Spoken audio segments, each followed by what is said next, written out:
Hello, smiling faces. What's going on, everybody? Hope everyone's doing well this evening. Ant, how you doing? What's going on? Vivovi. We are playing a little bit of Elden Ring today. A little bit of Elden Ring today with Muffin, although Muffin is currently indisposed. He'll be here in just a couple of minutes. He had to use the little Muffin's room, I imagine. So we'll go with that. But yes.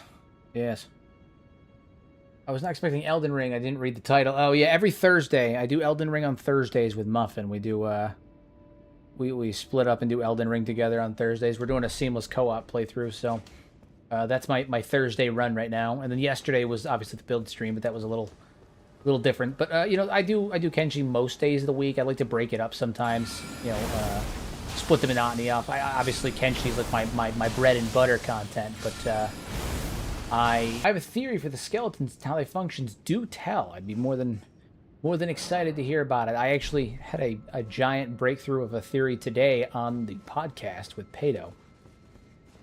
That was absolutely fucking wild. Absolutely wild. But I would love to hear your theory. I would love to hear it.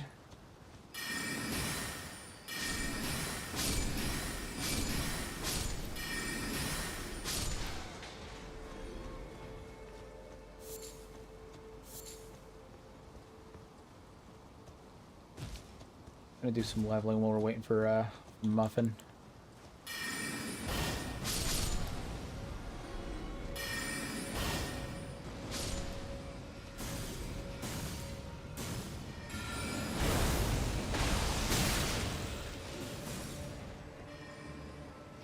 My build right now is basically just a glass cannon. I literally can't really take much of any damage.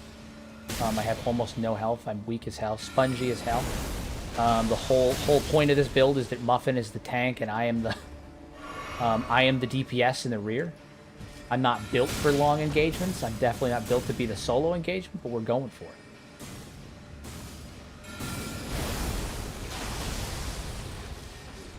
There we go.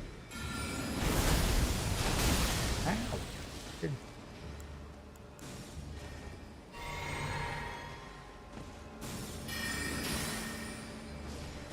There we go. Oh, shit. Oh, damn. That one actually hurt. Flee! Flee!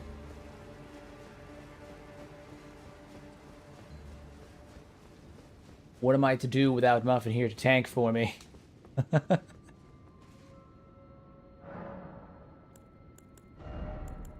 else am I running right now? Eventually, I'd like to... I think once we end up dealing with Granala, I may end up switching to an incant focus. Do I have a... like the finger seal? I don't think I do. I may end up switching to an incant focus. I'm not sure. I do, however, what I do need to do is switch my stave and my sword to my off and on hand. Perfect. Perfect. Now I can up my damage because I have determination on my sword. And I can actually get things to work properly now. Okay. I'm really going into visuals and schizophrenia, so I started to think about the meaning of the little tubes skeletons have on the tops of their heads, and started thinking, since skeletons have oil for blood, and they have bars in the Black Desert City, would that mean that they have to intake fuel? And about those things in their head, what if they're exhausting pipes? And that's where the CO2 escapes from them. It would also explain Catlan's scream as an engine sound. That is an interesting theory. Because obviously, like they have the bars in the Black Desert City, and it's technically speaking, it's a Futurama reference, right? The idea is that it's picking on not picking on, but like an homage or a reference, Easter egg to you know, in Futurama when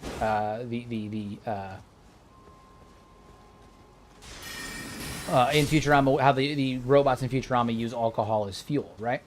And so it's a reference to that. But in universe, I've always thought that they use like grog and stuff as a lubricant, but what, or you know, potentially as a fuel source. And so it does make you wonder if maybe like what the valves in the back of their neck and stuff are for. I always honestly assumed the valves were not necessarily valves, but they were more like wires that are used for like flexing, right? Like they're part of their movement apparatus. Hi, man. I really love your streams and enjoy being part of your fan community. Would you mind adding me up on Discord? My username is Bolmy_7. Yeah, I'll hit you up. Give me a couple of minutes. I'll hit you up after stream. Don't let me forget. Don't let me forget. I'll circle back through, but don't let me forget. Waiting for ye old muffin. The ye old muff man. Do I know the Muffin Man? I do.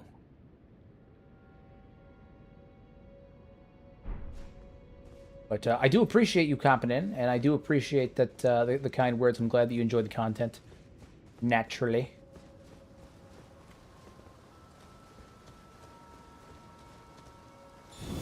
Alright, that should up my general damage after just killing crabs. Oh, shit! Great timing, Muffin. Hello, Muffin. Ah, yes. Hero. Good lad. You're on. You're already, live, brother. Already in stream. We're already there. Yes. All right, let me open up the ring world open for you. here. Let me open up the world for you, good my good man. I was literally just singing, "Do you know the Muffin Man?" And you called it was fate. It was fate. They summoned me, dude. I got summoned. I summoned him. Oh man. Let's see. I gotta play with my terrifying that your settings hold here. on one second. I find it terrifying that your that Catlon instead of normal screams is an old engine roaring. And with your theory of the hivers, what if the hivers are trying to imitate the sound? I've always thought of the reeing from like Catlon and the other skeletons and stuff as less of like a high pitched ree and more like have you ever, if anyone's played Warframe, I guess this is a good example. Where like Ordis will glitch out and he'll say the same word on repeat, or if like you have a window that rapidly opens and closes and windows will make that like sound. I've always pictured it kind of like that, where they get stuck on a word and they just rapidly repeat it and glitch out. It's always been kind of the way that I've imagined the re. It's very like a vocalizer, like audit, like really like synthesized, like you know, that old modem sound. Yeah, yeah. Hero, could you shoot me the password again? I had to change yeah. it. I was doing seamless co-op with another crew the other day. Yeah. No, you're good. You're good. Let me send it over to you. There you go. Password has been sent, comrade. I'll just say it out loud here on the stream so everybody can join. Yeah, then we can get stream sniped or the whole nine. Yeah. I've been killing crabs while I was waiting for you, doing God's work. What I was saying to these guys is, let's see, not reforged, is because seamless co-op goes up to like 16p players or something like that. Yeah. It would be nonsense as an invader to walk into that scenario. Oh my God, yeah. There's like 16 people waiting for you. At least end game, right? Because like I think early game you'd be like so I think that like if you had someone that was like Shadow of the Erd Tree 150 to 200 and they popped in versus like about like 16 level 30s, they could probably drop it. Yeah, they could probably pull that off. They could probably pull it off, but like I think if you had like even 16 level 50s versus a level 200, I still think it'd be tough unless we were all just like fucking tater tots rolling around getting hit by AoEs. Yeah, that's true. But I guess one downside with like big numbers is that you get overconfident and you tend to like lose all functional strat. Everyone's like, we can all just rush them. We can run in. Yeah. Everybody, prepare for my great strategies. Form up on me and hit him till he dies. What the hell is going on here? Imagine you're about to fight Tin Fist and he starts to get serious and you hear a small car engine start and increase progressively. That's a horrific view. That would be horrifying. That's also very My Hero. Very anime of you. Very anime of you. Very anime of you. Elden Ring is being temperamental. You don't want to be streamed? Why don't you want to be on my screen? Don't Go to your do home. this. Don't do this. I'll just do display capture. That's fine. What can I say? That's my art style. I love it. Come on, play nice. Ah, gotcha. Caught. Any more Battle Brothers on stream? Don't worry. Every Monday, man. We do it. That's right. That's right. Listen, we have a schedule, all right? Mondays is Battle Brothers. Thursday is half something, half hero time. Yeah, you just don't have you don't have custody right now. It's okay. It's fine. It's fine. It's fine. Here we go. Okay, en route. I'm joining right now. It's happening. I'm joining. My body is ready. Oh god, I'm being assaulted by Sadly, pots. crash over. Thanks for popping in me, Quinoa. It's okay. Go to bed, buddy. Just a funny theory. I told Frankie he liked it, and I was like, "What would Hero say?" I like it. I think that's really funny. I think it's a really good theory. I think it's both a funny and a horrifying theory. The idea of having Tin Fist making fucking motor sounds as he's revving up to fight you. No, that works. My Dude has to like pull a ripcord on his chest. He's like a Corvette man. The longer the fight goes on, the more gears he switches into, the faster he hits you. It's like he's got faces like an Elden Ring boss. Yeah. By the time you hit 5th phase, it's over, dude. It's over. You don't want none of that. All right, so you want to head straight to Renala, or do you want to grab some of the side shit first? There's some good side shit. Let's open the shortcut and then do the side stuff, I think. Got it. Yep.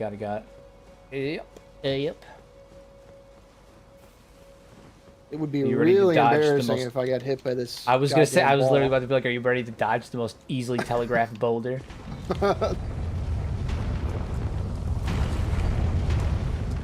I didn't know about the area above, like how to get up there for the longest time. Oh god, I've been hit by the telegraph boulder. I dodged. I barely dodged, but we did it. We're there. It happened. We're there. Safe. All right. Let's go smack this man around. Good old Carrion-Knight history. What if the Phoenix had a Toyota AE86 Trano? I don't know what effects would this have on the wider Kenshi narrative. Oh god, keep him away from me! Oh god! He's really coming, bastard. I forgot he parries. Woo! Don't kill me. Yeah, he's got that carrion parry. You shan't feast on me. It's okay. It's okay. Hey man, Kenji's already got that Mad Max aesthetic going on. Go all the way. Give me I'm trying to heal you, bastard. Skin bandit biker gangs. I would welcome that. Whoa. Oh man, dude, I went full tism earlier on the podcast and started theory crafting something hard. Absolutely. Oh my god, he fucking obliterated like a shotgun. Oh my god, he shotgunned me. It's okay, I'll open the shortcut for you. Oh my god. Anyway. Would be. Yeah. Go ahead. Yeah, absolutely. I went full tism earlier on the podcast and was theory crafting live on the podcast and completely broke the Age of Chaos open. Like every detail of it, I basically went through and figured it. I think I figured most of it out, and it also expanded on Catlon's story extensively. And it's sad. It's a sad theory now. Make that dude's life worse. Yeah, I kind of. Yeah, cast your funny spells. Do it. Cast your funny spells. Do it. You ain't cast nothing. What? If they do end up adding boats into Kenshi 2, if the world map is the water level's higher, could be. There is an open door for boat bandits. That is a possibility that I hadn't considered. What's up, my favorite handsome bald man? I'm, what's going on? Playing a little Elden Ring with the Muffin Man. Okay? Goddamn right.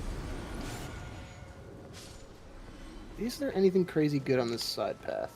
Off the top of my head. There is actually. Over here is where we can get up on the roof and grab a couple different talismans and shit, if I recall. I'm trying to remember the best stuff. Is there a golden seed up? Oh, there's a couple crabs that give the headgear. That might be good for you. I mean, I have one of the headgears. I have the. I would like to get the dual. Oh god! Just leave me alone! Oh god! Holy shit!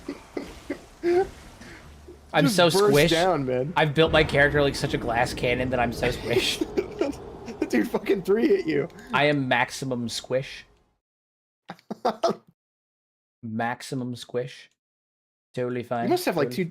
You probably got 2 debuffs on you now. Oh, it's even worse, yeah, because I have 2 debuffs. So now I have vulnerability and rot, so both my HP and my MP have been decreased. Here, we can take a seat. Hold on, let me grab my stuff before we do that. Get my runes. I'd hate to die on the way back. That would be most unfortunate. I'd like to see the death counter for you guys. I don't think you do. I don't think you do. That's a lie. Why are you We telling don't have lies? it on in this run. Why are you telling lies? You don't want to see that. That'd be sad. That'd be pitiful. It would be pathetic. It would make you feel bad about yourself. You don't want that. Yeah. Why would you want to learn that information? Oh, you know what? Did you pick up Radicon Icon? I think so. Maybe. No, I don't think we got that far yet. I think we have to get up on the roof. Out the door behind us. Out the door behind us and to the right, and then up like in the rafters of this room. Yeah, no, because we just did we did the wolf last round and called it. We never even came out here yet. Yeah, that'll decrease my casting time. Just try to grab that for you. That's like although I may end up eventually switching to an in-can build. I'm not quite sure yet. See where we're at. Obviously, you're running tank right now, so like we'll keep going. But I may end up switching to a partial in-can build. I might go like low faith just so I can use some random like, flame cleanse me and stuff. Go full paladin. Yeah. 25 faith, just enough to use what is it? Flame grant me strength or like golden vow. Golden vow, yeah. Flame grant me strength and golden vow. Good to go. Good to go. One of the things that's great on a low faith build is bestial vitality. I think is the name of the spell.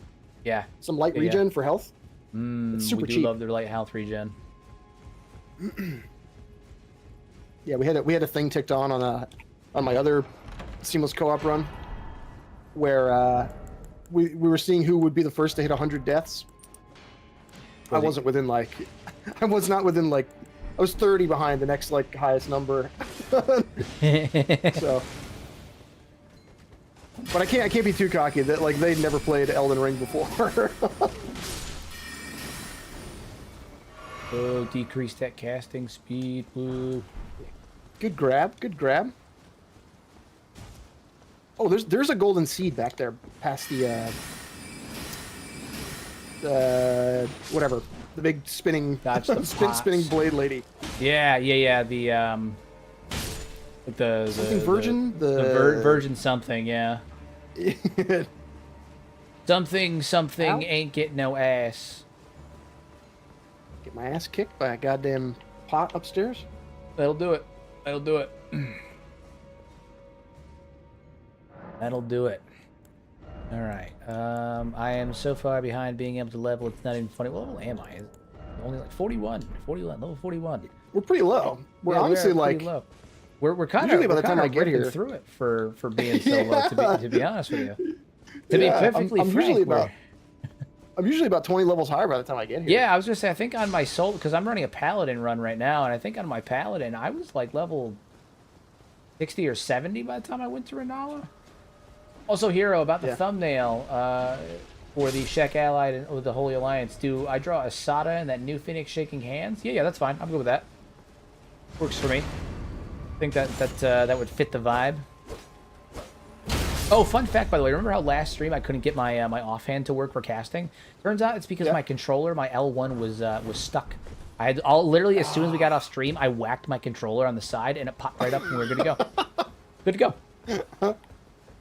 Oh man, it's so funny because somebody was just saying that in the DS2 stream. I think I used to. I broke a controller one time because I used to in Reforged like guard riposte or whatever, or way better like guarding attacks. Yeah. So I've been blocking so much. Here we got 1, 2, I'm on my way. 3 or 4 gargoyles and a caster. Do I have a bow? We can try and draw them down. Let me see. Hold on. We'll just get out here, good buddy. I have a bow, but I don't have the stats for it. Damn it. Maybe I can still. Pretty sure I can snipe them from here. Yeah. Oh yeah, there you go.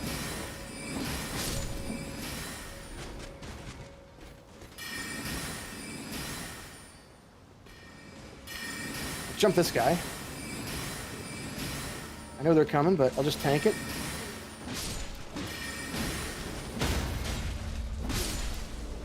Okay. Ooh, you bastard. Ooh. It's cool. It's cool. All right, there we are. False alarm. It's happening. It's happening. Man, those jars are really some of the best evidence of like the evolution of culture in Elden Ring. Yeah. The fun part of them being like this horrible, you know, I whiffed it. Damn it! I made it. Woo! It's Oh, like this God! horrible. Yeah, there's a dude over there. I hope you don't get killed. No, I got it. I got y'all. But the jars being like this horrible practice from like the horn scent. Yeah, the where they used Shadow to of the jam the Tree, shamans in jars. Make But by them a the time you get saint, it- they said. Yeah. Whip them, cut them into pieces, and fuse them together in that jar. Boil them, mash them, stick them in a stew. But the way that like practice transforms by the time it gets to like the Yeah, it Golden becomes Order like a culture, burial rite and stuff. Yeah, it's crazy. you're like honoring the kinda- dead by putting them in there. Yeah, it's because they're dead now. They're actually dead. They're not stuffing live fucking people in the jars. Yeah, we're not turning them into like body horror nonsense. We're not putting fucking people in the jars. They're not even people anymore. Walk my ass all the way back. Oh God. Oh shit. Oh shit. Oh shit.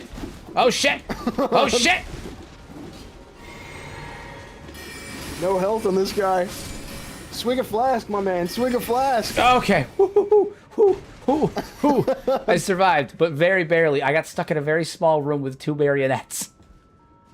Oh, I know the one you're talking about. Yeah. Ooh, that was close. That was close. Ooh, didn't whiff twice. I felt that. All right. No whiffing. No whiffing. Can't call me Kanye yet. Ain't no whiffing.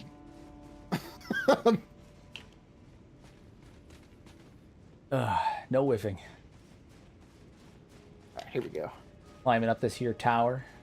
Been a while since. Oh, hey, So how what you was doing? what was your life-changing theory about? Oh yeah. So basically, over the course of talking to Pato, so the episode was on the Age of Chaos, right? And we don't really know much about the Age of Chaos other than tough like one it to was, do, honestly. Yeah, really tough. So we were actually a little concerned about how we were gonna like fill the time slot, right? Because our stream runs for our podcast runs for an hour and a half. So we were admittedly like a little concerned, like how we're gonna fill the time cap. So we're talking, and it occurred to me that the way that, and I'd have to pull up the quotes. I'm not gonna like go into full tism mode on this, but like it occurred to me that the wording on certain documents and stuff like that indicate that there was there was more of a struggle that happened prior to the formation of the Second Empire, rather than it being like because it talks about like what is it in the Unknown Old Book? It says that there was we fought valiantly for justice. We mourned our fallen comrade, right? And then it talks about how Catlan was their hero and all that stuff, and they thought that they had like achieved victory, right? And so that implies there was some kind of struggle before the formation of the Second Empire. And one of the biggest questions that I've always had was why Catlan was considered a hero. Like, what did he do to be considered a hero? Yeah. And like, why did all the skeletons follow him?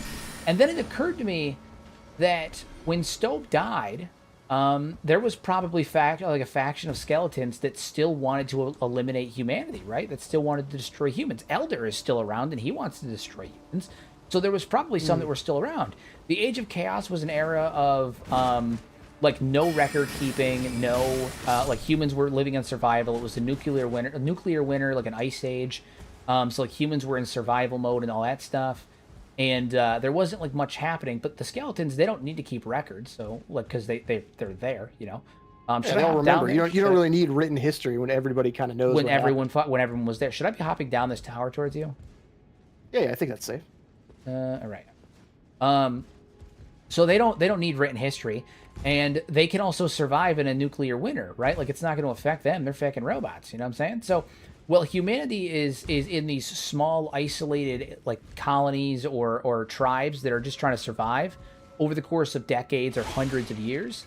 I postulated that the skeletons were divided into 2 factions: an anti-human faction that wanted to finish the job of the extinction, and a pro-human faction that wanted to honor Stobe's sacrifice and protect humanity. Right.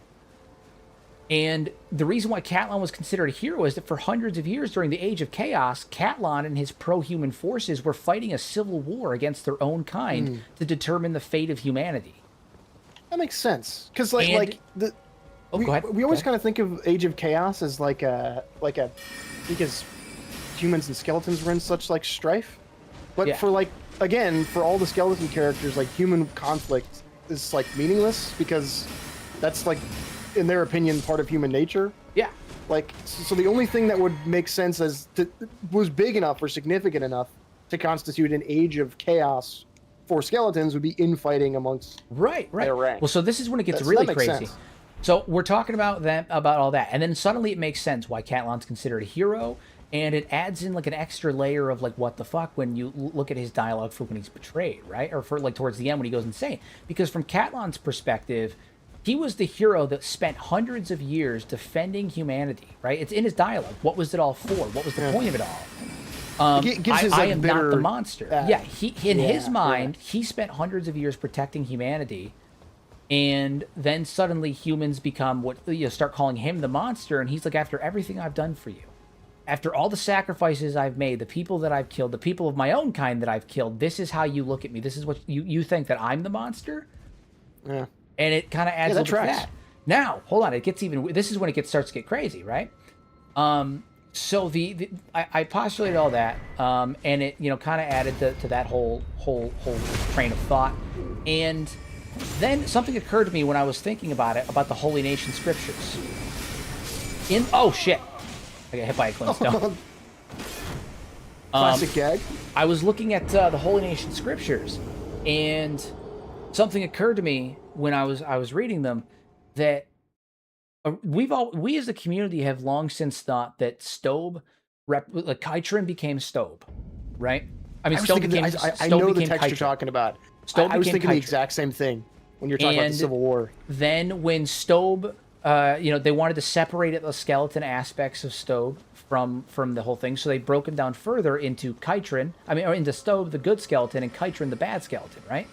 I mean, Narco, the bad skeleton, representative of all the skeletons. But I think the way we sort of think about that is like humanity's conflicted reaction to like the dual nature of skeletons in the setting. But instead, and here's the kicker. Yeah. What if I won't steal your thunder? Yeah. What if? Because I thought it was weird. Like, why would they change Stobe twice? They changed him from Stobe to Kytrin and then Kytrin to Okran. That seems kind of redundant, but it was the best theory that we had. What if Stobe became Kytrin, and in Kytrin's sacrifice, because remember, the story of Kytrin is told in the Book of Sacrifice. In Kytrin's sacrifice, or Stobe's sacrifice in this case, two opposing factions were born. Yeah. One that is pro-human, representative of good, light, renewal, the revival of humanity, right, protecting humans, led by Catlan, and the other is representative of darkness, the anti-human faction that wants to destroy humanity. And when you look at it like that, suddenly you realize, like, holy shit, is Catlan Okran? That makes so much fucking sense. Is Catlan the baseline for Okran? Because like symbolically, like Stove becoming Chitrin and then becoming Okran, like, it seems kind of redundant. They already took out the skeleton. Yeah. It's less of like him becoming a different person. It's more like a passing of the torch. Like you becoming might just be a stand-in for like, a handing over of the leadership role symbolically, which becomes warped over time in their religious texts. Give me half a second. I'm gonna go try to I kicked the ladder down. I have to kill the marionettes that are in there.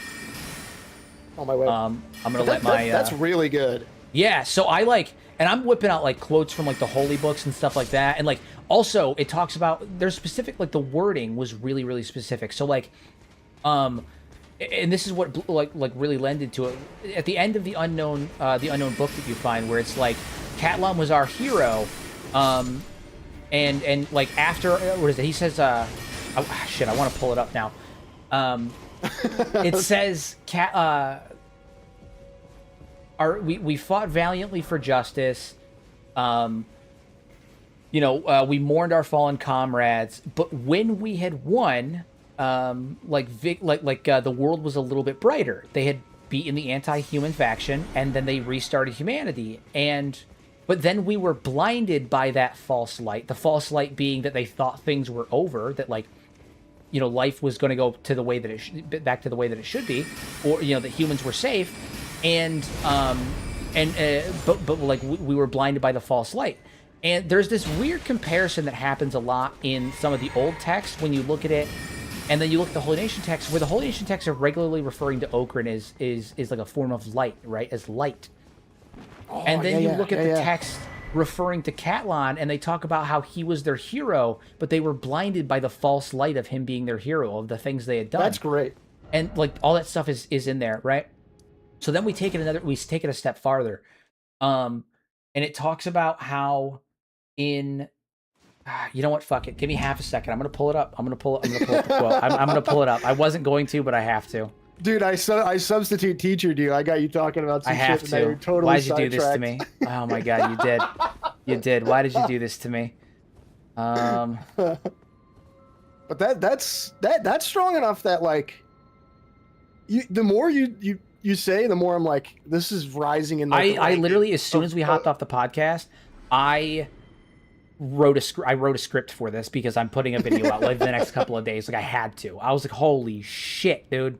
That's foundational. That's like really strong. But like we don't know anything about the Age of Chaos, and I feel like I kind of just like postulated the entire okay, so it started out with this one quote. It was Dak Horde's a simpleton, really. I'm sure his mind was fried when he got hit in the head back in the Age of Chaos. Trying times, I'm sure you remember. Why was he hit in the head? He was fighting in a civil war.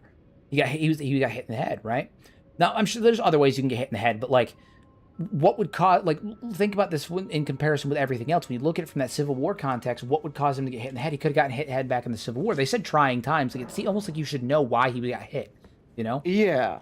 And again, in this context where we've established that skeletons don't care about human what would they refer to as trying times? Now here's the kicker. This one was really good. You ready?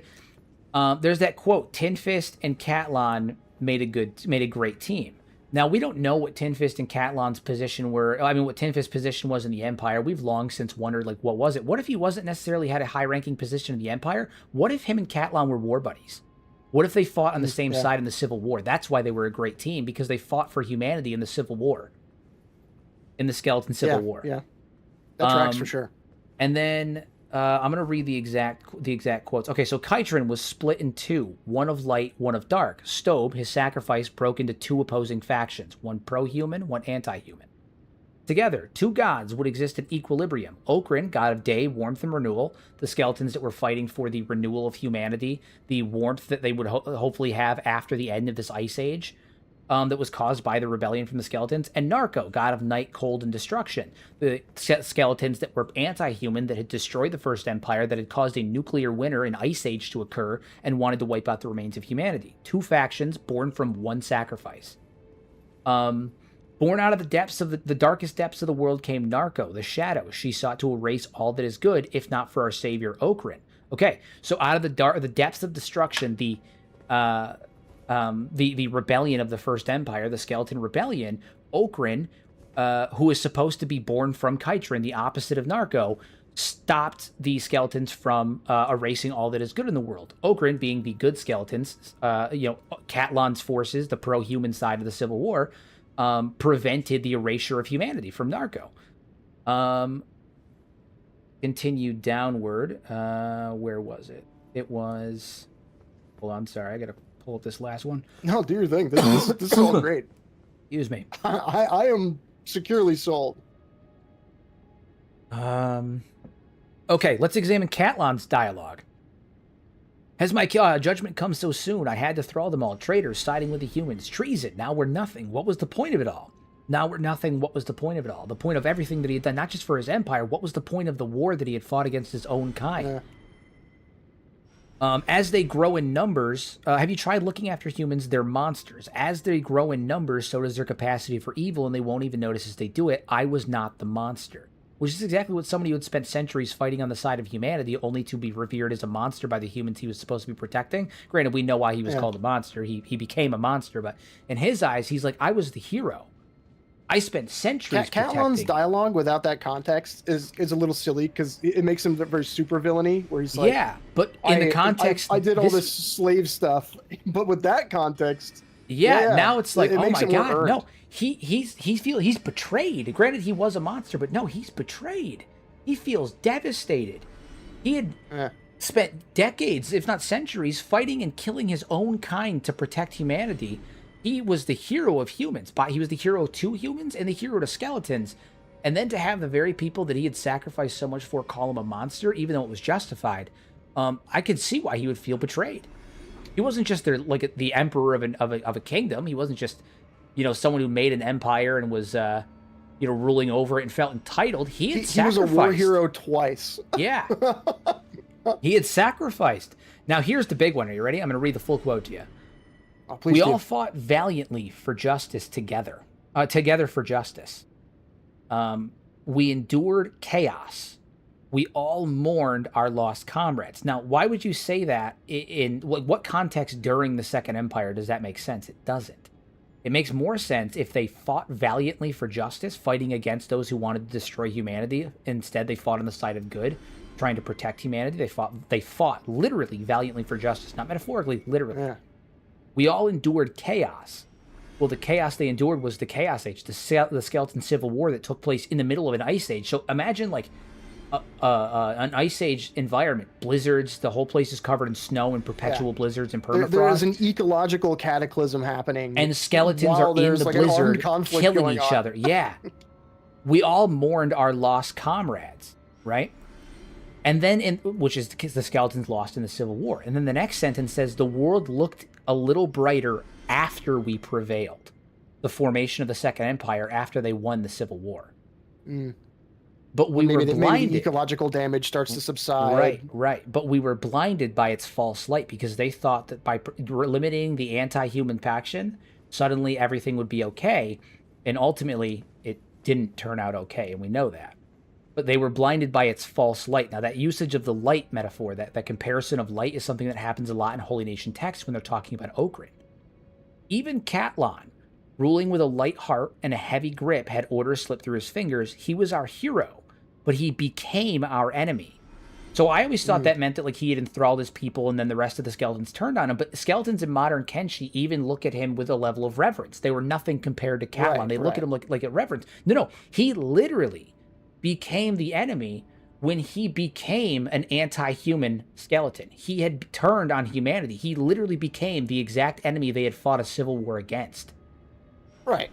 Which makes like Tin Fist's possible betrayal have a little bit more all weight of that, to it. yes. And we were plunged back into blackness, back into the darkness. And who is regularly referred to as being the emissary of darkness? Narco.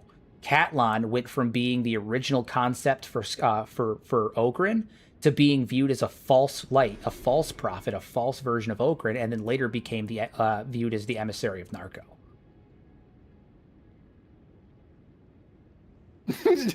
I'm searching in my head for holes to poke into that. I can't find a single fucking one, dude. I'm coming up empty, man. Like yeah, yeah. It's got that literary like satisfaction to it where like they have very few words to deliver data with in Kenshi. Like characters only spit out like a couple sentences at you, and even what is called like books are only like a paragraph or two long. So that like specificity of word choice, the choice of using light repeatedly and metaphors and stuff for both of them, it's deliberate. It has to be deliberate. Yeah. And so like we were on the podcast today, and in the middle of us talking, I was like, hold on. Things are happening. Follow me. My brain is working. Follow me here. Let me write this one out. I had like an Ed moment from Ed and Eddie when he's like, wait a minute, my brain is working. Yeah, that is that's good. Especially because Kenshi is this game that invites that kind. Whoa! I almost did it. Kenshi is the kind of game that invites that kind of like, the FromSoft level of type of story delivery. It's all. That's why I tend to take the Vati approach when I'm trying to figure out the lore. So there being that like one secret or that. It's about like when they deliver the information to you, right? Like the further out on the map you go, of course there are some important things you learn like in the Holy Nation lands or in like the Empire or in even like the Border Zone or in the Shet Kingdom. Like the documents you can get from them are very like introductory, but the deep lore is all like out in the map, So And putting it in the final zone of the game, having Catlan's dialogue being the thing that the key that you need to like reformat yeah, everything into one theory or to tie the whole game together. yeah. Yeah. And the that thing works. is too is like I find it really kind of poetic, and it kind of follows the general vibe of Kenshi, especially with like the Holy Nation scriptures, of where it's all been like a retelling of history, but in a different way. Mhm. You know, we've always thought that Kaitrin was Stobe and Okrin was also Stobe. Yeah. It was just like a deliberate retelling. No. It makes far more sense that Stobe was Kaitrin, Catlan was Okrin, Tin Fist was the original Phoenix, and when Catlan fell from grace, he became Narco. Yeah. That's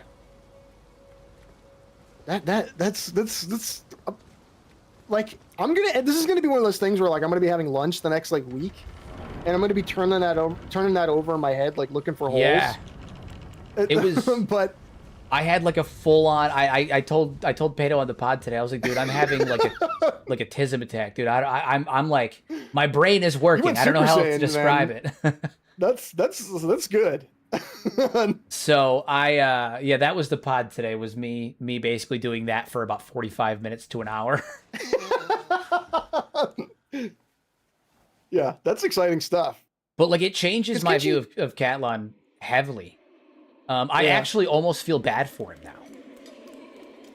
Because again, if you don't investigate it very hard, he kind of just seems like a, I don't know, dictator who got burned because he lost his, you know, whatever position of power. But that adds that level of like, that Gwyn level of like, he used to be the hero that everybody revered. Yeah. And then the flip is important. Yeah.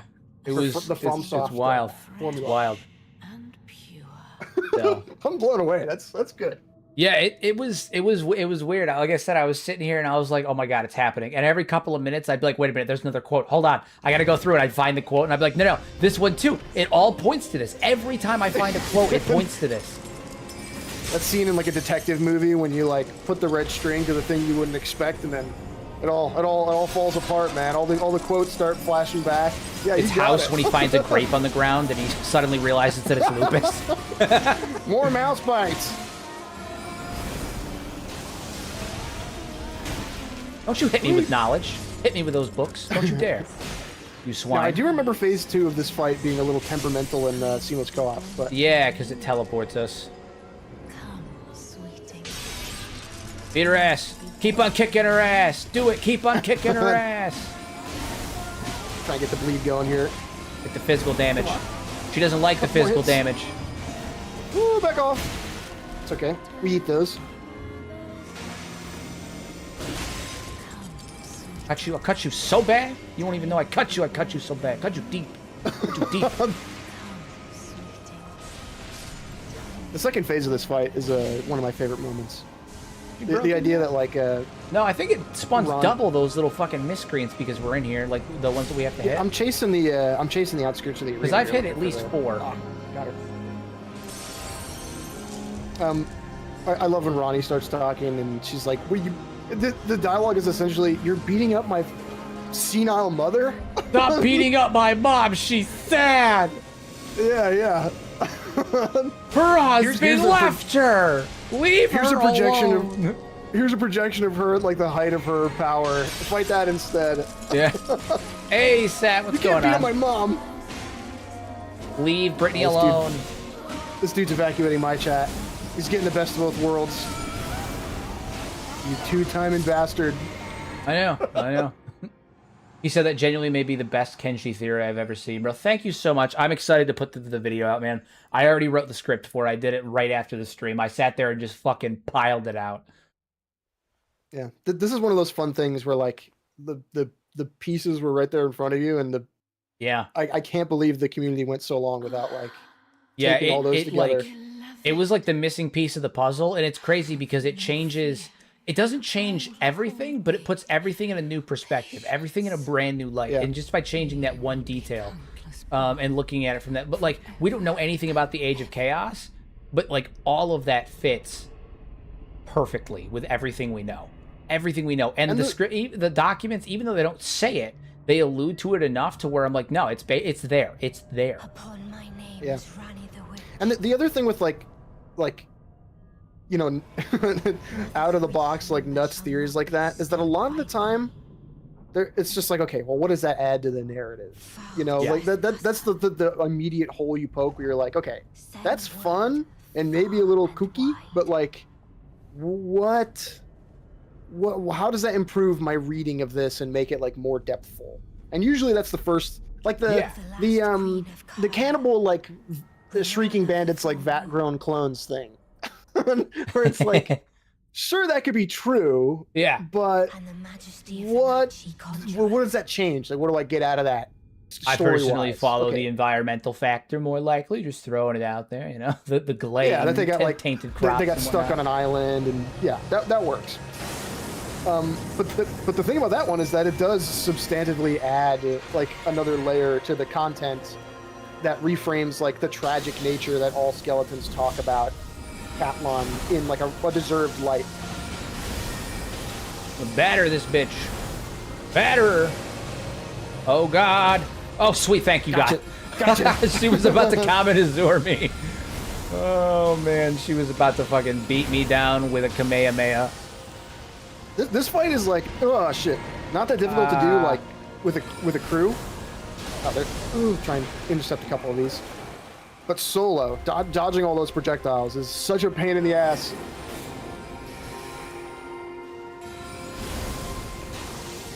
Yeah, the goal solo is to kill her so fast she can't get to any of her summons or anything like that. Yeah. Which one is it? Oh, the Black Knife? No, Bloodhound the Knife, Bloodhound, yeah. Funnily enough, I usually have problems with Bloodhound Knights. I don't even know why. They're just fucking, they just dodge really well. Yeah. You shan't feast upon me. Go ahead, pop it off. Take my boulders. Here comes the dragon. Here comes You this is filthy troll, bitch. Troll then dragon. I'm gonna focus her. Oh, she's doing both? What the? What's this? Oh, wolves. Okay. Just tap her on Just- the head. I'm out of mana. Construct additional pylons. I got her. Finish her. Eh. Very nice. How much StarCraft did you play? I played a shit ton of StarCraft 1 when I was a kid. I never played 2. I started StarCraft 2. I was very into the campaign for StarCraft 2, but I was not. I did not take enough Adderall to play the multiplayer.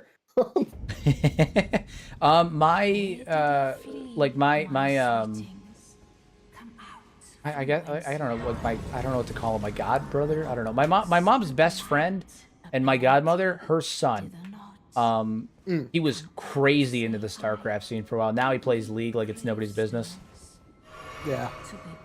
I guess that makes sense. That's the natural progression. If you were into StarCraft 2, you play League like it's nobody's business now. I couldn't do it. I found it like less. Oh god, it's trash. I found it like less intellectually stimulating because like you have less to think about. Yeah. You have one unit. I'm like, what? You only control one guy. That was the whole bit about the about StarCraft was controlling all the guys. Yeah, yeah.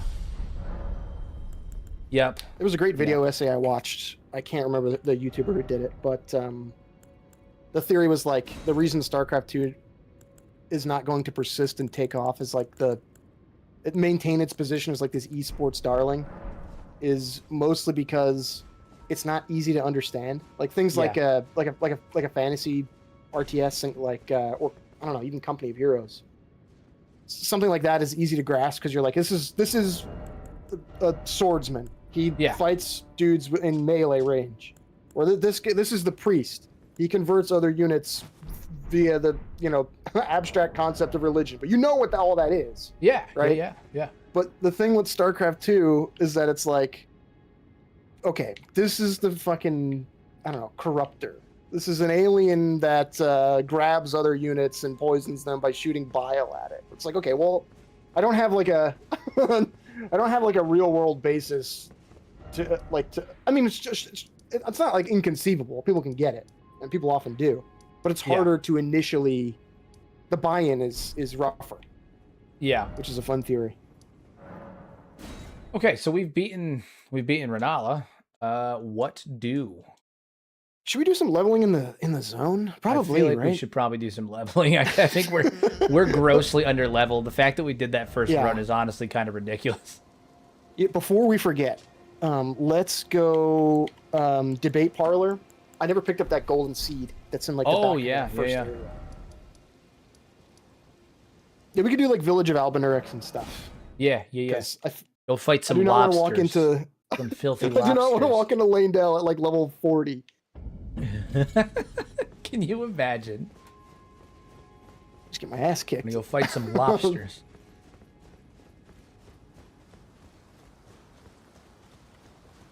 We're just gonna Back here, waddle right? our happy selves over here.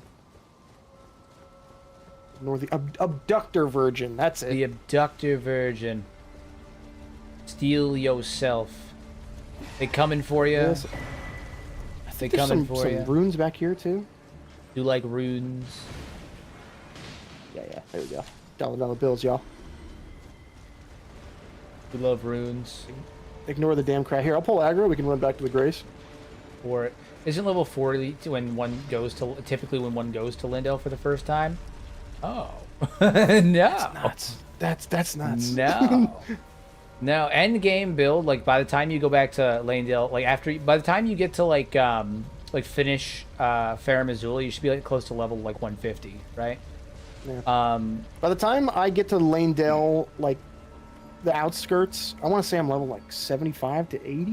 Yeah, I try to be breaching close to 80 to 100 by the time I go to Lanedale, just because if not, they'll show me what for it mean, if you know what I'm saying. Let's see. Let's get the ability to buy fucking prawn. Let's buy some crabs. Buy some crabs. I like crabs. We're I gonna must talk have been to playing Elden Ring wrong then, bro. But you got a full clear, man. You got to find those little dungeons. That's over here gotta, fighting buck naked using ball hands. What are you looking at? You trying to start something, mate? Just fighting buck naked, fighting with ball hands. Let's see. What weapons gonna do talk I to have this chick actually? Because I'm first. wondering if I might actually. There's a larval tier we can get literally right by here, and I'm wondering if maybe I should respec. Oh yeah, that's the It's the What the lobster hell that's is it? walking around. You fight him, and then that it turns into out the that he- grafted scion. Yeah. Yeah. But I don't want to do we it should if be I don't able have a weapon that I actually want to fight with right now. We should be able to buy the necklace off of Blackguard. I think we do. We'll hold off. I'll hold off. I think I could All right. spend some.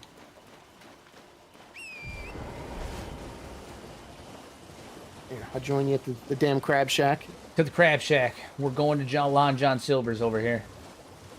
Yeah. Get it all out, buddy. It's okay. We'll be best friends in 2 Trying seconds. to start piss off. Piss off before I crack you in the goddamn gob. Hey, whatever you say. You'll be wanting. Whatever we go, you that should be say. it. Done deal. Necklace. Yes. Hopefully that gets you a oiled couple more hits prawn. before you actually die. Oiled prawn, baby. It's what I've always wanted. Okay. There is... Yeah, let's do like Village of Albanurix. For it. Like off this way. True Elden Lords immediately Zerg rush Lanedale outskirts and bang their head against the Draconic Sentinel for 5 hours. You're right, I've been doing it wrong this whole time. Obviously, the top tier strat is to run in and kill the Draconic Sentinel using only the kick Ash of War. Yeah. I gotta play this game more like DSP. Yeah. Guys, the whole fucking... Dude. Hold on, I gotta get more nasal in there. Guys, the whole fucking game is basically broken. Okay? What the hell? What was I supposed to do? What the hell was I supposed to do? Okay, the game is clearly bugged, right? The developers, the developers clearly have some kind of bug in. It's not my fucking fault. This is freaking Game sucks, ridiculous. dude. Freaking ridiculous. My wife is totally real. That guy is so great. I Oh my can't... god, dude. Like, there are people who hate watch him like every stream, and I just...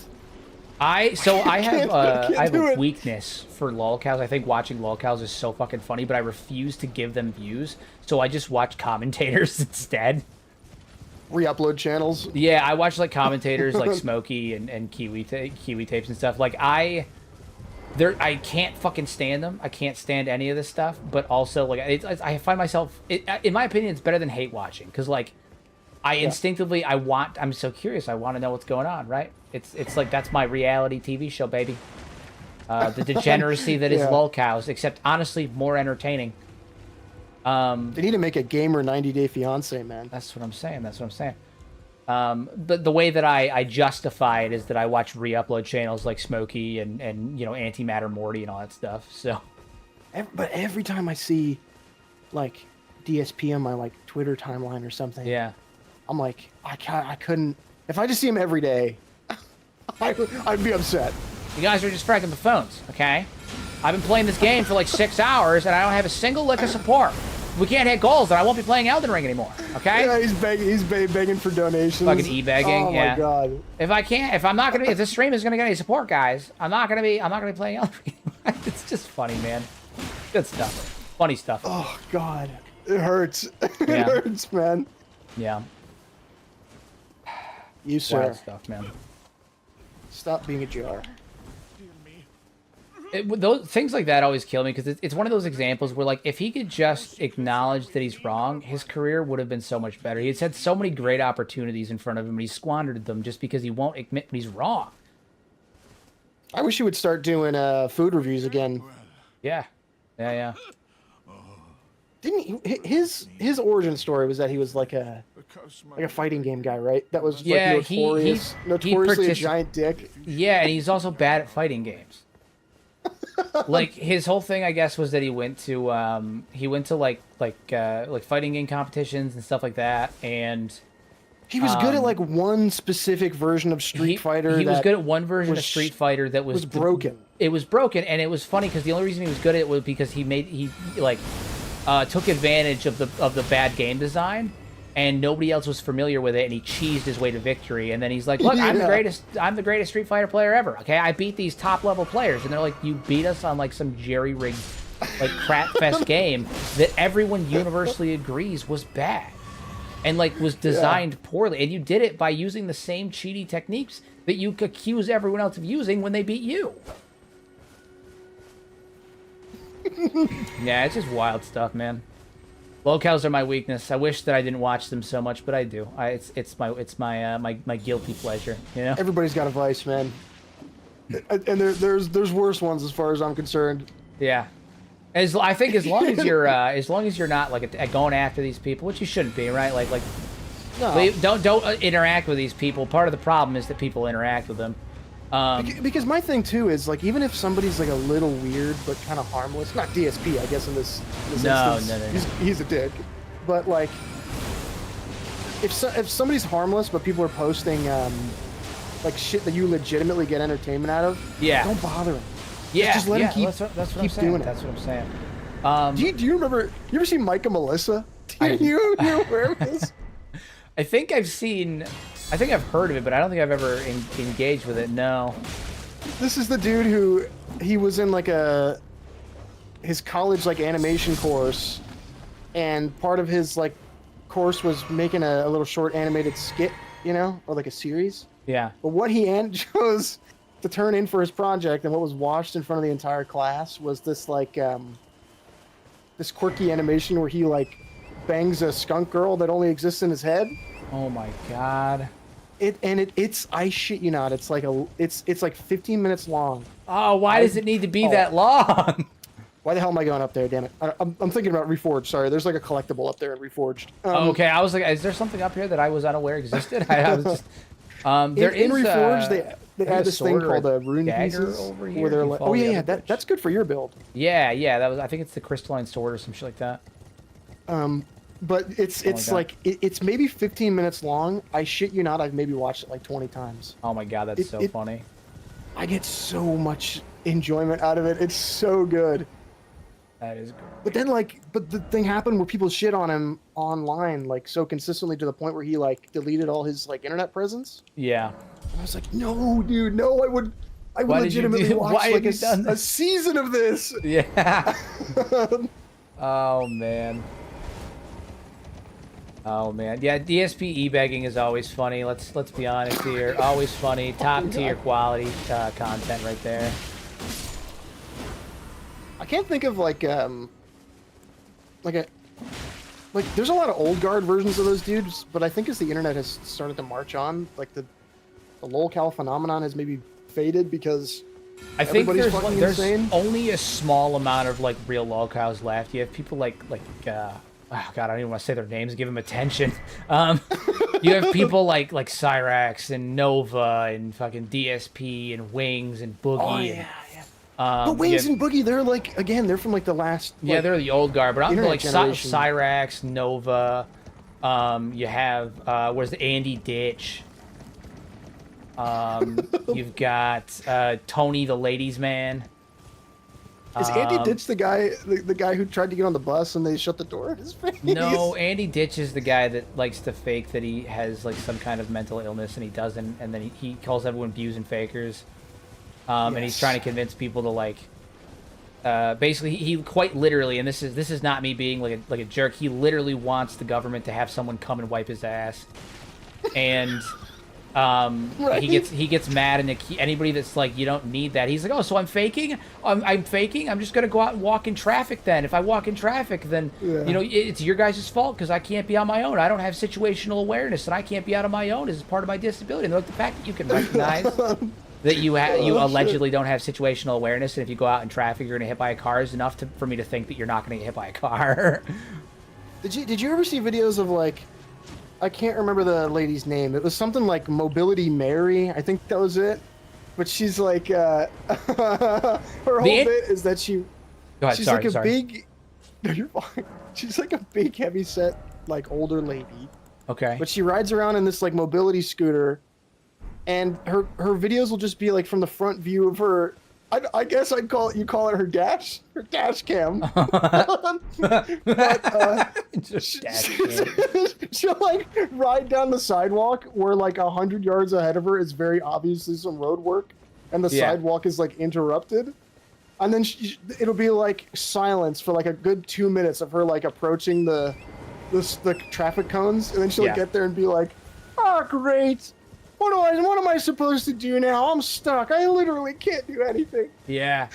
Andy's like, thing that kills me is like he used to own a business. Like he was like a functional member of society, and then one day he woke up at the age of like 40 and was like, and suddenly was like, Andy doesn't know how to wipe his butt anymore. And now he's like calling the police all the time, and is like, he calls the police to be like, you guys are abusing my rights because you guys called me a faker. And they're like, do you need help? He goes, no, I don't need any help. You're a piece of shit, and you guys don't want to send me help. And they're like, but we're like, do you need help? And he goes, yes, I need help, but you guys won't send me help. You guys want me to get hit by a bus because you think I'm a faker. And they're like, guys, this is an emergency line. What are you doing? Why are you calling me? Like, it's crazy stuff, man. Crazy stuff. Oh, shit. That's so good. He just one day woke up and was like, I want to wear diapers and be treated like a baby, even though every doctor has confirmed that there is nothing wrong with me. You gotta wonder, like, psychologically what has to... Some people just break, man. They just... And I don't think that propensity exists in me. I think I'm, like, intellectually rigorous enough. Dude. Like, I've got that ethic, you know what it is? I've got that life ethic, that work ethic, that just ethic in general. Like year one of like begging the government to send somebody to wipe your ass, you'd think you'd be like, "It's too much, man. I gotta rethink my shit, man. I gotta start rethinking some stuff, man. Yeah, dude, it's bad. I just don't get it. I don't see the appeal. Andy Ditch is one that I don't really actually enjoy listening, hearing about too much because it's just gross and unnecessary. Well, there's a certain level of exposure to lolcow stuff where at a certain point, there's like the initial stage, right? Where you're like, oh, this guy's a weirdo. What the hell's up with this guy? Yeah. And then a lot of the time, the more you start to like turn over you dirt dive and into start the to figure lore. out, You hear about Music Biz Marty and the 7 years. It just gets 7 years, fucking Marty. sad. Yeah. Oh, shit, man. Crazy stuff, man. Cows. Wild but stuff, I feel man. like the maybe I'm just not looking in the right places, but I think it's a dying breed because like yeah, I do think that the number of low cows. I think part of it is just generally the level of accountability there is for it, because like with low cows in particular, Like these, the people that are against him, and admittedly, the people that are against him sometimes will take it too far, depending on who it is. Yeah. Yeah. But Oh, this will like get you the on level the of spell. scrutiny that they face in terms of like they can't do it, they can't get jobs, they can't go like it. You'll screw up your life. Like if you're a fucking lolcow, like it'll screw You're up. gonna be What stuck for happened 2 to me? seconds. You What got to get happened? hit. What happened to me? You're just temporarily disabled. You've got Everjail sickness. Oh God, I hate that. I'm gonna get You gotta fucking get hit flattened. Oh my You God. might- He's if he gonna doesn't have he's to gonna kill turn me you- into a shish kebab. Oh no, he's doing the wind up. Shit. Sweet Jesus, no!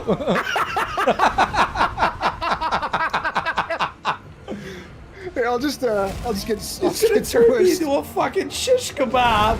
It's so funny you didn't have the health to live. Why? Holy shit. Here, I'll just get Why? squished. That's so good. He You don't have the burned HP to me. live. Oh my God, he turned me into a fucking shish kebab. That sucked.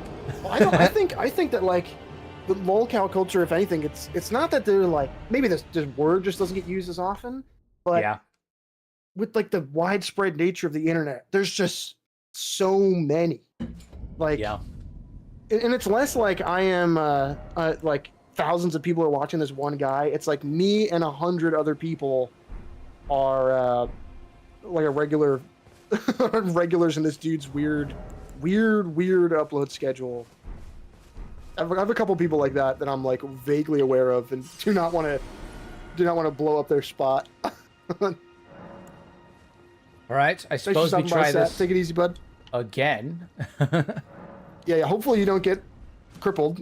That was. Oh my God, it did. I did. Oh no, it's you. it's me. Oh God, it's you. Well, you can survive It's it. okay. Probably. I can tank the hit. I can All right, tank hold the on. hit. Hold on. I know what Munchausen is, Eric. I did do my pre-med and everything. I did actually. I was almost a doctor at one point in my life. Well, almost is probably a misnomer. It was. I still had a number of years of schooling, but like I went to school for medicine. I do know what Munchausen's in is. Yeah. I don't know. I don't know what Andy's thing is. I think he's. I don't know. I don't know what his fucking deal is. 3 shots of this, and I should be able to cripple him. I guess not. Hold on. I'm chomping at the bit here, man. Free me. I'm trying. Hold on. I pulled aggro on him. He's down. Damn, there's so much poise damage on that spell. That's crazy. Yeah, 3 or 4 of these, and he feels the pain. I might have been sleeping on. Rock sling? Yeah, I think so. Oh God, he I'm yelled free, and I free. fell over. I've fallen was over. enough. Oh shit. Okay, get up. Termination, so I get that plus 20% spell damage for 10 seconds. Just start blasting him, and it ups the poise damage, so he just gets blasted. It's still impressive that So you tried quick. the medical field. I mean, it was something that I did work really hard to do it. You know, I was going to school for it. That's like did a lot that's of like work 8 for years it, of but- schooling, like bare minimum. Yeah. So I got a couple of years in, and then priorities just shifted. It was basically I had to choose between work and I had just gotten engaged, so I had my fiance, who is now my wife. I had my fiance. I was working 40 hours a week, and I was also going to school for 40 hours a week. And after about 2.5, almost 3 years of doing that, like straight through, I just like I had a full-on breakdown one day. I was sitting at the table and I was doing an A and P. It was A and P 2. I was sitting down and I was doing a lab assignment for it at my desk at home where we were living at the time, and I blanked. And usually it would just be like, oh, I'm gonna go get some food and I'll come back to it in a little while when I'm there, and then that's not what happened. I fucking lost it. I flipped. I had a full-on, I fucking lost it.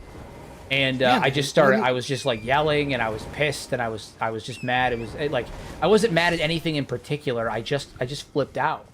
And when everything was done, I that sat level down. of like workload is Yeah. fucking nuts, man. When everything was done, I sat down and I was like, you know what? Something's got to give, and it's not going to be my work that pays my bills, and it's not going to be my fiance.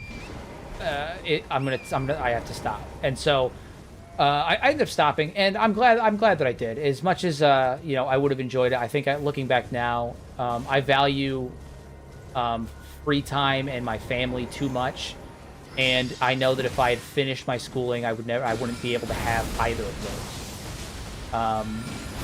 Because being a doctor is something that requires you to give every part of yourself, and I just was not. I think as I started to learn my own priorities more, I realized that as much as I loved the idea of being a doctor, and I was good at what I was doing, and I was enjoying like all of that, like all of those aspects of it, I think that it generally conflicted with a fundamental part of myself, which is that I wanted a family and I wanted to,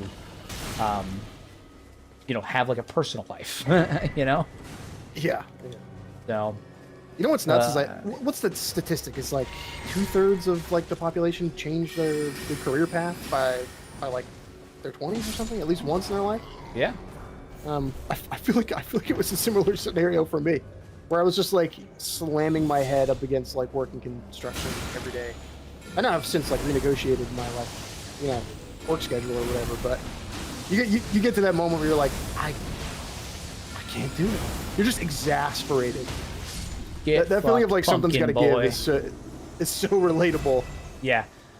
So I just I ended up putting down the old stethoscope, but instead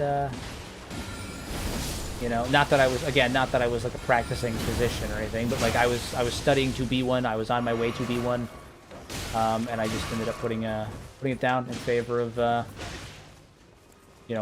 rearranging what my priorities were.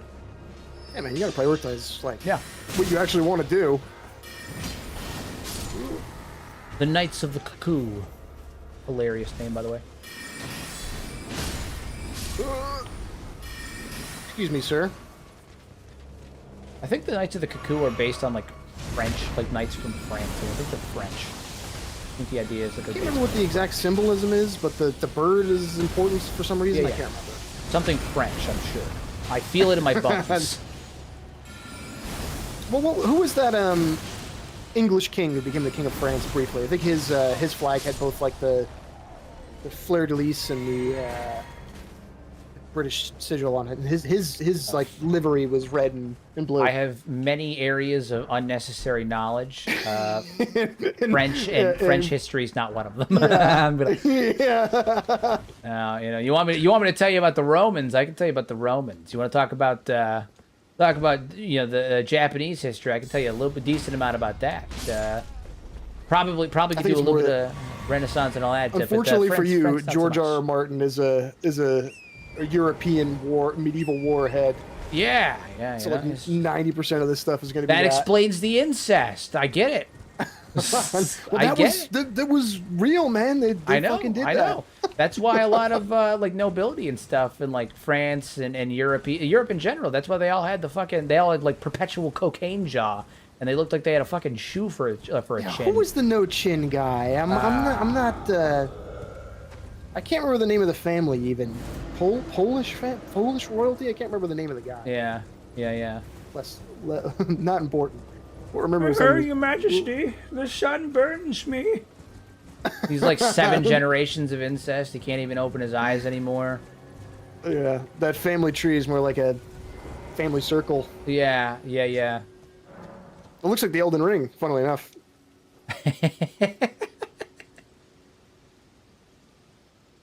Man. Okay. Let's see. Where the hell do we go from here? All right, North. We do Carry a Manor. What time is it? 2:40. I got like 20 minutes in me. Yeah. We get a free one of these. Yeah. We do get a free one of these. Yeah. Although I think there's 2 of us, so we get 2. Yes, that's true. Ha ha! Charles I can't remember the what the Spaniard. rewards are. The Heisberg.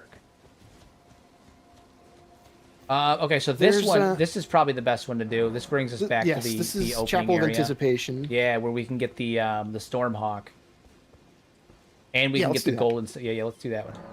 We can get the golden rapier, the shield, the Stormhawk summon. Like, there's a lot more bang for a buck on this one. One of these is the Crucible Knight underground. Yeah. I think it's The the other one one's- right before this one, and then the other one leads us to Fair Missoula. Yes. I think the rewards for the Fair Missoula one are like underwhelming. Yeah, it's Yeah. poo. The only reason to go there early on is for the sake of farming, like like one of the beast heavy saviors or something, beast heavy Yeah. choppers. That's about it. The only reason to. That's one of those moments where they teleport you like halfway across the map, and it's like stupid impressive because because you're like, I didn't even know this was going to be a thing.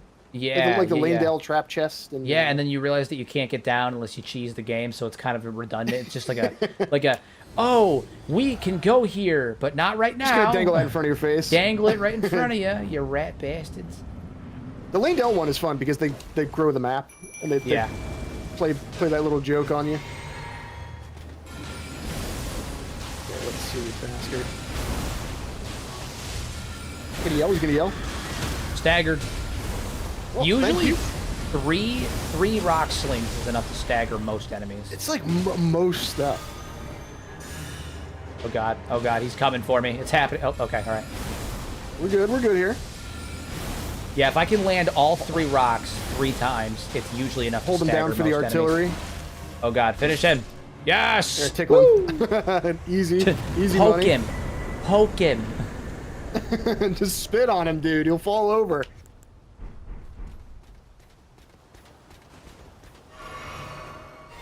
Oh man, playing a mage is really shite early on. Like, it's super squish. Obviously, like, I have Yeah. you to tank, so it's not as bad. But late game, mage builds are fucking easy mode. Oh yeah, you swap like most of your stuff to blue flask and you just start Mhm. melting. Over. This way, Over. right? This is together. Together, we will devour the very gods.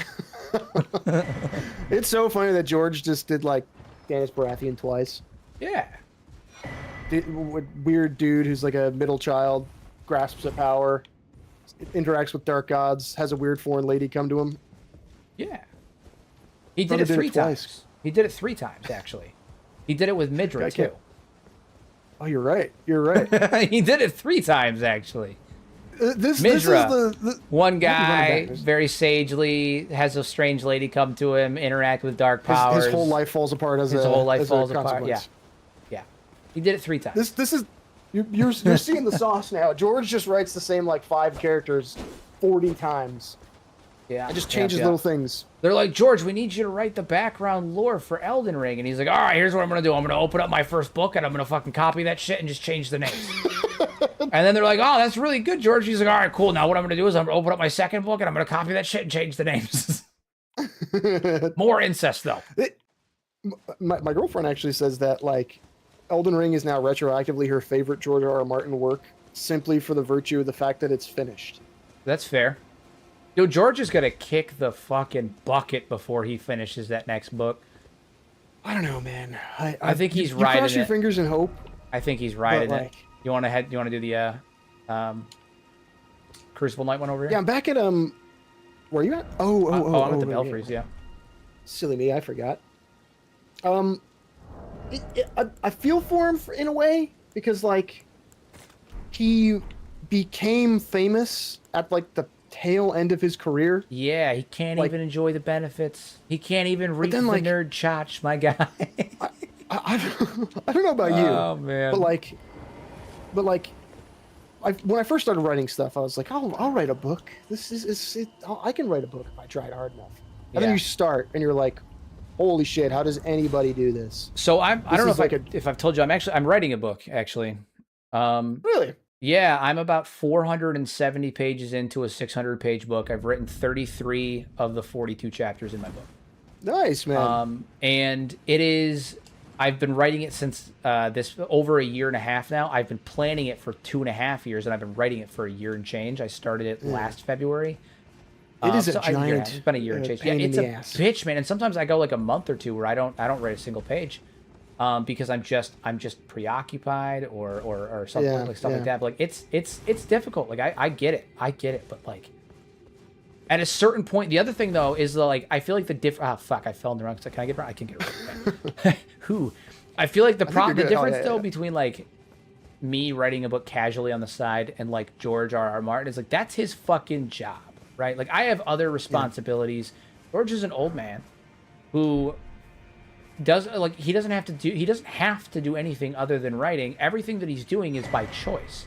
And like, I get it, but at a certain point, when that's your job, you have a responsibility to the people that are supporting you to finish the works, my guy, right? Like, it's one thing that if it's difficult to write, it's, you know, it's another thing that he's old and all that stuff. I get it, but also, it's your job. It's not my job to write, which is why I don't care that it's taking me so long to finish my book. And I don't care that it's going to take me even longer to write the next two because it's part of a trilogy, because my stupid ass is going to go write for a trilogy on book one. What is not okay is when that's your job. You've got hundreds upon thousands upon, at this point, I'd say millions of people watching your shit and like waiting for you to churn out the next one. And it almost seems like you're writing it and you keep telling us that you're almost there, you hope you finish it, you're almost there, and then you never do. There's one half of me that understands, like, the dude came into it as like an elder. Yeah. Like he's an old man by the time he became famous. He became like the fucking target of like, he captured the public eye for like damn near a decade with the books and the show. And it's not just, if you like pull the construction of like Game of Thrones apart, it's not like the content of one book. By the time he gets to the end, he's writing like 8 different books in one novel. Where like all the through lines, and so I don't envy his position. No, he's definitely got like a lot going on, and he's got like the HBO show, and he's got, dude, it's been like 20 years since the last book came out. Yeah, well that's my point though. Like, he's got like the shows, and he's got all these different spin-off series, and the thing that irritates me, it's not that he hasn't finished the book, it's that he has enough time to pop in and help write and direct and help do all this other stuff. Like, he can make creative decisions and write for 3 or 4 different spin-off series, but you can't finish the first one. I'll grab you this. I think his mindset there is probably like, they keep fucking up his shows. Like House of the Dragon and Game of Thrones. They fucked up his show his shit like twice. I mean, in fairness, Game of Thrones, they had to finish the fucking show, and his book hadn't come out. And those dudes were just not, like, they were great at, I won't even say great, because there's problems with Game of Thrones even before, like, season 4. But like one of the big complaints about it is like, oh, he didn't, you know, the ending was trash. Last season was trash, and they're totally right. But here's the thing, they were waiting for him to finish the book. And they're just not up to the same, like, they pulled the Full Metal Alchemist is what it was, the original Full Metal Alchemist. They just decided to go off rip because the fucking the source material wasn't there yet. It's a shame because he's like one of those rare talents where he's very good at like constructing a story. No, he's definitely got a talent. He's got that word choice down, and the way he constructs like its characters. It's so impressive. Yeah. But I think he's definitely he's really good at what he does. I wish that he'd prioritize a little bit better, because it does seem like he prioritizes the things that are going to make him the most immediate money, like the HBO shows, the spin-off series, and all that stuff. The interviews, going on the convention circuit, and all that stuff. When like he really doesn't have to do that shit anymore, and he's also the other thing where he's probably got like a responsibility to his publisher to deliver. Yeah, there's probably like a contract obligation and shit. So I think what all like the like cookbooks or like any of the side novels are is he's probably like, fuck, I gotta do something. Can you imagine writing a book as like a little diversion from your main project? Yeah. Actively writing one book and then being like, shit, I need a break. I'm gonna write a different one. Book. Yeah, that's fucking insane. Yeah, no, shit's wild. Yeah, a little upset as like a fan, but I think for the most part, like, I think that there's like an area for healthy balance between like being annoyed at the situation, being frustrated with him at his role in the situation, but also being empathetic to the situation as well. Like, I talk about all the time. Two things can be true. Yeah, I've never go out of my way to be like the dude who asked at him at a convention recently is like, "Are you gonna finish Game of Thrones before you die?" I would never say it to his fucking face. But also, like, can you answer the question? Oh man. Oh, you and your horse, you filthy knight of the cuckoo. Oh, almost parried him. Come on. Oh, partial parry. Oh, whatever. Don't be fancy. Just kill him. But yeah, I don't envy his position. Yeah. But Yeah. but I think my empathy for him outweighs my anger at the fact that the series not complete yet. Yeah. Yeah. No, I mean, it's cool. It's one of those things, too, where, like, is it annoying that the series isn't complete? Sure. But, like, I don't know. Even if it doesn't finish, like, is that going to be annoying? Yeah. But, like, what is there is still really good. And I'm sure that even if it doesn't finish, the rights for the work have been sold. Or someone's going to finish it. Whether we like it or not is a different story, but someone's going to finish. I've heard it said that, like, George R.R. Martin's stories never end, interestingly. Like, if people who go back and read, like, his older sci-fi stuff, his short stories, and from, like, magazines and shit from back in the day. Yeah. That they always had, like, an interesting concept, but they never ended strong. So I think he's probably fucking ripping his hair out, like, damn, how do I not, like, phone this in? How do I not make this crap? My last story was crap. How do I not make this crap? There's that great interview. I think I brought this up before, but that great interview with him and Stephen King, where he's like, "How do you get so many fucking books out?" Well, I sit down and I write 1 page a day, and I'm like, yeah, you neglect the whole. I was doing ludicrous amounts of cocaine. Stephen King is trying desperately not to say I've fucking snorted cocaine through my nose with a fire hose. Yeah, literally. I just sit down every day, and my goal is 1 page a day. Yeah, I'm like, that's bullshit. Your goal is 2 to 5 bumps a day. What are you talking about? And then they gangbanged a teenage girl right before they went and fucked the thing. They did it in the sewers. They did. Yeah, they did it in the psychopath. sewers. And the whole world exists in the back of a turtle. Yeah, that's guy's a fucking fucking god, dude. He's a nut. He's a nut.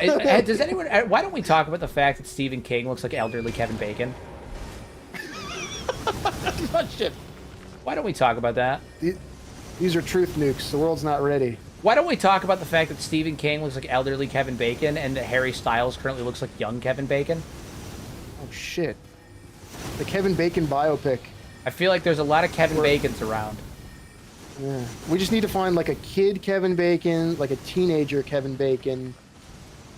Look up a picture of Harry Styles right now. It's wild. He looks like Kevin fucking Bacon. I'm not kidding. He did an interview recently that I happened to like catch in a YouTube short. Dude looks like Kevin Bacon. It's wild. I don't get it. I don't understand it. I'm for it, but I don't get it. You see, like, oh, there's a. We should go get the runes from the like graveyard around the back. Oh yeah. You ever see pictures of like Jim Carrey lately? You see the dude like fucked up his face. Oh yeah. Yeah. I that's the other thing where like he's been replaced. He's been replaced. It's his clone. He's been he's been replaced. I'm relatively young now, but like I can't imagine like getting to 40 and being like, okay, it's time to fuck up my whole face. It's time. It's time. You know what? I think I would look better puffier. It'd look better if I looked like a big dough of like clay. That would be preferable to like aging gracefully. Everyone knows that Uncanny Valley is in this summer. Oh shit!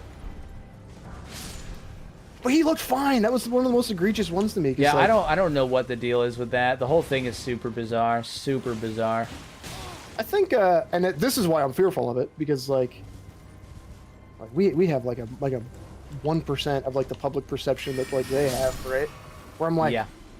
I think there's something that happens to your brain where he's like, I'm not like young and beautiful anymore. And it's like, well, you know, inflate me, doctor. Exactly. Yeah, they get the bike pump out. Exactly. They whip out the bike pump. What are you thinking? 2, 3, 4, 5 pumps. 5 pumps is good, but I will let you know that when you're done, you're gonna look like a burlap sack in a couple. You know that like meme video of the guy who's it's the oh shit, how do I even begin to describe this? I think I've bit off more than I can chew. It's the video of the guy who's like it's this website where you can craft a person. You can change all like the size of their their like parts and stuff. Like he's making their arms and legs bigger, and he's like, yeah, I'm making my ideal woman. It's like, I have no idea what you're talking about, but that sounds horrifying. I'm swapping the reference. I'm changing the reference out. I got a different one. Okay. You ever see that map of like the human body if like size were grown in proportion to how sensitive the area is? Uh-huh. It's like the dude's got like giant ears and like a really big mouth and Yeah. stuff. Like, Yeah. I think by the time I hit like 35, I'm gonna like willingly opt in to like look like that. Yeah. Oh, yeah. When I want to look like a decorative autumn squash by the time I'm 45. I want to willingly look like the Elephant Man. Yeah. Yeah. If I don't, yeah. Yeah.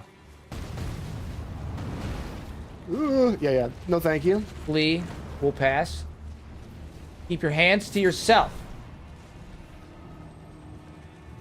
Because they're all hand. You see? This is a spell, I think. This is like carrying greatsword or something. Piercer. Oh, God! Oh, get out, get out, get out!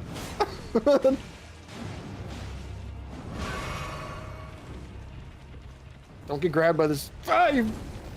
No! Oh, God! No! I saw it coming from a mile away. My body! No! Get out, Oh, dude! God! No. I got swarmed. Didn't work out. I got swarmed. They swarmed me. They swarmed me. Oh, my God. No, my body. Carry Piercer's pretty good. Gary Piercer is pretty good. I do prefer the Slicer just because it has a wider arc. Yeah. Oh, man. That sucked. My bum. My poor bum. I'm sprinting. Sprinting for the next grace. Oh, please. All right, all enemies are on high alert. You know who's not? Oh, God. It's already happened. It's already started. I died again. Fuck. God you damn, just lost dude. Your runes, man. Oh, my God. My body. It had to happen sometime. Had to happen. Oh, my God. Well, there goes 13,000 runes. Oh, shit. Oh, no. It's not that bad. We're getting to the point where it's like that's like a Yes, fraction of a level up. it's a slap in the, a little drop in the bucket. You know what I'm saying? Here, I got some dollar dues to pop in my inventory here. Schmacketed. Actually, you know what? Yeah. Let's utilize my dollary dues. That's what we're gonna do. Yeah, I'm very pro dollary dues. Do you have a favorite like white guyism? I was talking about this on the first portion of my stream. What do you mean? You know, shit. Dollar dues is probably one of them. You and what army? Quality. Bungled. I say bungled a lot. You've bungled that one, yeah. I bungled it. Yeah. You and what army? Earlier I said I was born at night, but I wasn't born tonight. Or last night. That's a classic gag. Can't remember any like the hard hitters though. All right, wait, okay, all right. I'm putting a stop to this. I gotta. This is it for me. Oh my God. Close up my stream in a moment here. We can probably run to the next grace if you want. Yeah, we can do that. Yeah. Actually, let's sprint over here instead of hitting the next grace. Sprint past this. We're gonna drop down and grab the sword of flame. Yeah. Oh yeah. Go get the sword. I can't use it, but I want it. I do like int faith in this game. I do. Running like a half and half build is pretty good. You get to use like some mid-tier spells from both. I like that they kept the motif of the magic and fire thing when they did Rilana in the DLC. Yeah, with those her twin swords are great great. swords. Yeah, it's like a better version of the Sword of Night and Fire.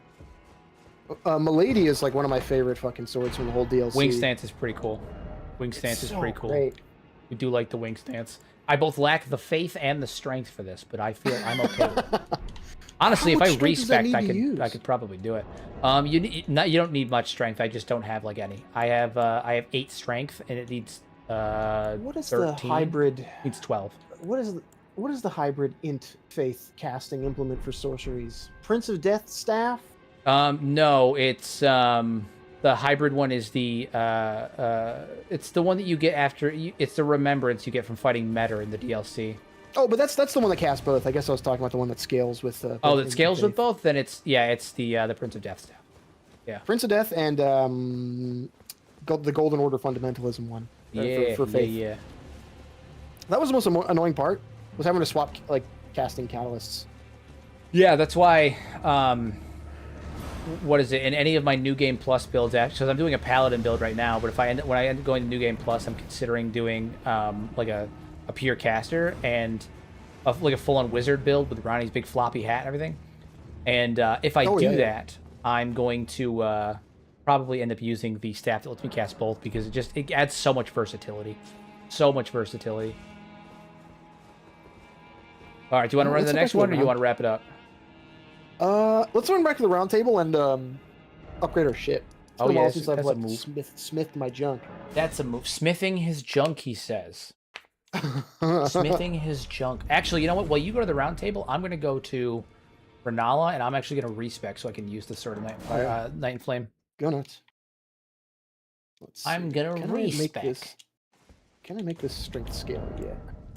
All right, what do I need for it? I need 24, 24, 12, 12. Got it. My sweet, is it thy Then I can help a little bit on the front lines, you know? I'll be capable of doing things and stuff. Not getting like 2 hit. Yep, that's me. Had enough time to get a workout in and shower and you're still going? Yeah, I gotcha. This is the bit, man. This is what happens every single time. It happens every time. I don't know why. Yeah, still here acting like a clown. What we do, man. It's what we do. All right, so now, what spell? Can I still use all my spells? I think I can. Oh my god, it's happening. I can now use magic and weapons. Very I nice, have the very power. Nice. When that blue bar runs out, you're not like totally useless.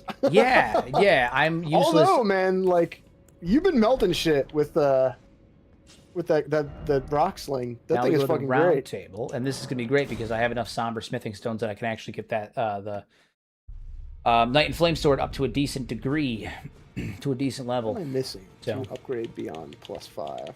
It'll be good. It'll be good. I can use rock sling to stagger them, and then I can fry them with my Comet Azure sword. Well, I took you I'm gonna buy a +2. Lay out your own. Granted by Arbor Bits. Hell yes. +3, +4. I do not have +5 yet, but that's okay. Woo lad. Let's see. And what I am also going to do is I'm going to get Renala's hat, her funny little hat, so I can raise my int without having the decrease in health that comes from Yeah. using the Wind Glintstone. The trade-off is you gotta look like a fucking goofball. I mean, I have a big bird on my head. I'm okay. Oh shit! We never grabbed the 3rd talisman pouch. Well, that seems mighty fool. Yeah, that's kind of silly. All right, that's it for me here. I'm popping out. Oh, wait, are you out yet? Hold on, where you at? No, I'm still here. Still. Oh, you want to? Yeah, you want to behold reveal the drip? his great green eminence. Behold the drip. It's so funny that hat matches the goddamn The drippiest. I've That never fucking looked thing, so man. drippy. You're wearing like a cornucopia on your head. It's great. It's fucking fantastic, and I can release the flames of war. I didn't notice that the brows, like your brow line does that funny Elden Ring classic thing where it comes below your eyes. So Yeah, you've I got folded like you've got like a concave where you can't see Yeah. the like a flat plane in front of you. You can My basically character's look at, like, eyes are your actually open. shoes. You just can't tell. Yeah, it's You like just can't natural tell. armor. Yeah. Yeah. My guy's eyes are open. You just can't tell. His great green eminence throwing rocks and hurling fire. Always keep them guessing, dude. You got to keep them guessing. They'll never. Next time we get invaded, they're gonna feel a type of way. Oh, fun fact, actually. Sorry, this is so funny. After we got off last time, I sat at the site of grace for a minute, and I went to take a leak after we hopped off stream, and I came back immediately to find someone had invaded me, and they were just impaling me in the back repeatedly. That's the rookie mistake right there. That's the classic Elden Ring gag. Yeah. I know. Yeah. All right. It is bedtime. Bedtime for me. Indeed. But thanks for having me, Hero. I'm gonna pop out and close out with my my dorks here. Alrighty, good buddy. It's been fun. I appreciate you popping in. I'm about to end my own stream as well, so I will. Yeah, of course. Yeah. Good talking to you, dude. I'll catch you around. Yeah, probably next Thursday. Later, man. See you then, buddy. Oh, man. All right, guys. Well, this has been a wondrous time. I've enjoyed it quite a bit, but I'm going to call it. This is the end of my Thursday stream. I usually end them quite early because I need to catch up on sleep and whatnot for my week of being up obscenely late. So I will see all of you guys again on Sunday. So, all right. That's all I've got. Have a good one, everybody. As always, use your powers for good instead of evil. Make a difference in somebody's life. And, yeah. See you later, guys.